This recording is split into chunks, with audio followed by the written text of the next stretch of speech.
I'm here on Argyle Street, just outside the Asics store, as you can see here. Just come in today. Well, the people in the shop have been kind enough to let me go in and do a gait assessment and a foot assessment to get an idea of how I run and well, an idea of what kind of shoes are right for me for running. So I thought I'd get this on camera so I can show you what you might want to think about when you go to actually buy a pair of running shoes. So let's go and have a look. Okay, so I'm here with Emilia. Hi, Emilia. Hi. Hi, how you doing?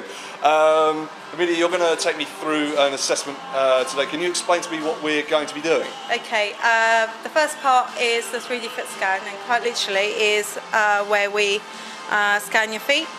All right. And with that, we'll have a look at your heel angle, arches, arch height, and obviously feet dimensions.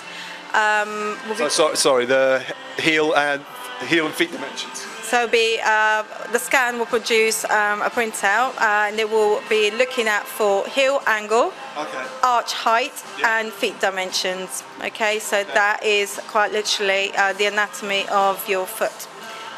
This all looks and sounds pretty thorough, which is cool. But have I turned up in the wrong kit? No. No. So I can just walk yes. in. And, oh, right, yeah. Okay. That's fine. Okay. So it sounds really thorough, but it's not as. I'm just wondering if I should have turned up in a surgical gown or something like that. No, right. Absolutely not. So what are we going to do first? Okay, I'm going to take you through the 3D fit scan. First of all, I'm going to get you to fill out a form. Yeah. And then I'm going to be asking you to take your shoes and socks off, and I'll be placing some markers on you. Okay. And I'll talk you through the scan. So wearing some clean socks is some good idea. For the scan, no socks. Downstairs, you'll be wearing all the trainers, so okay, some socks is. So trim your nails, wash your feet, and wear some clean socks.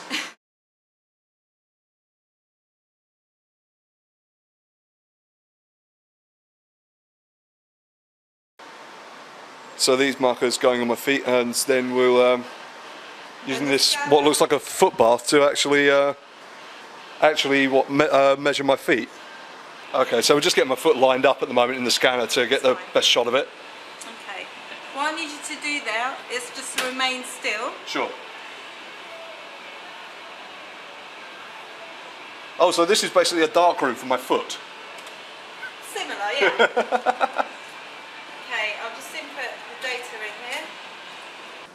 It's a bit weird having someone putting stickers on your feet. Feels like being back at primary school.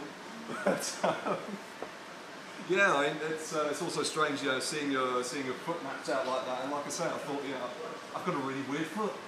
It'd be interesting to see what the results are. You know? Okay.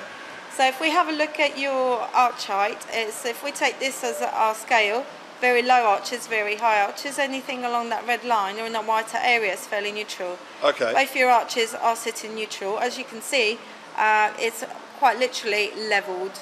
Telling us, well, the red's closer to the red line than your left, yeah, but it's both in neutral, is indicating by that your right is. So it's bang on average. Yeah, you're in neutral basically. Your right being a little bit lower in that section there. When the ball of the foot comes round, it dips into that section there and then comes round again. Also, that section there is slightly wider than that of your left. As you can see, they're very similar. Yeah.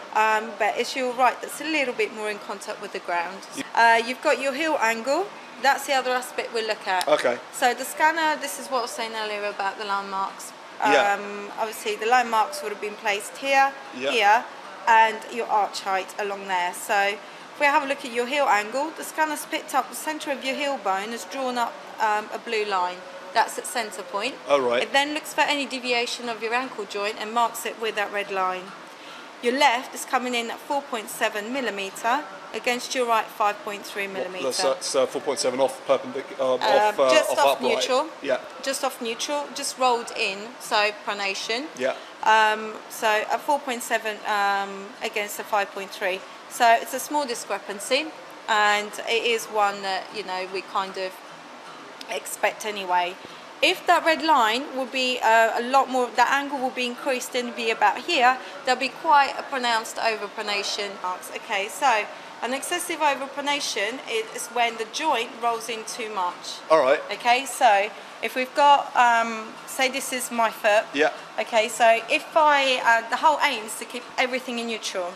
Okay, the body's natural just movement. going forward. Yeah. Okay. The body's natural movement is called a pronation when it rolls in. So when it rolls in, we first hit with a heel strike, come down with the lateral part, and then we roll in. Yeah. That's called a pronation. Okay. If we roll in too much, it's an excessive overpronation, and your ankle joint takes an angle. Right. The aim is to get everything back into neutral. Right, okay. Yeah? If you go the other way, i.e. that way, Yeah. that's called a supination. Okay. So rolling out of the joint. Right. Yeah? Yeah, I understand. Okay, so that's basically what will happen. If I've got a low arch, possibly, depending on anything else, I may have the tendency to roll in too much because I've got a lower arch. Yeah. That's all dependent on what's going on your heel angle. Because if your heel angle follows, then yeah, that will be pretty much the whole limb going on the inside. So the whole aim is to get everything back into neutral. Heel angle, arch, and then you go forwards basically. So this is what we're saying, heel angle. So you got a little bit of, it rolls in just a little bit. Yeah. 4.7 against the 5.3. That could possibly counter or show up that this discrepancy between the two pretty much tells us about how much discrepancy is going on with your arches. Okay. So 5.3, you know, it is a little bit low, as you can see. It's, there's more in touch with the ground. Yeah, you can see it's a little bit wider on the right foot than on the left foot here. Yeah, so that's where it's slightly lower. But we all have a low arch or a slightly higher arches. So it's normal for people's feet to be odd. To have a discrepancy is absolutely normal. Sure.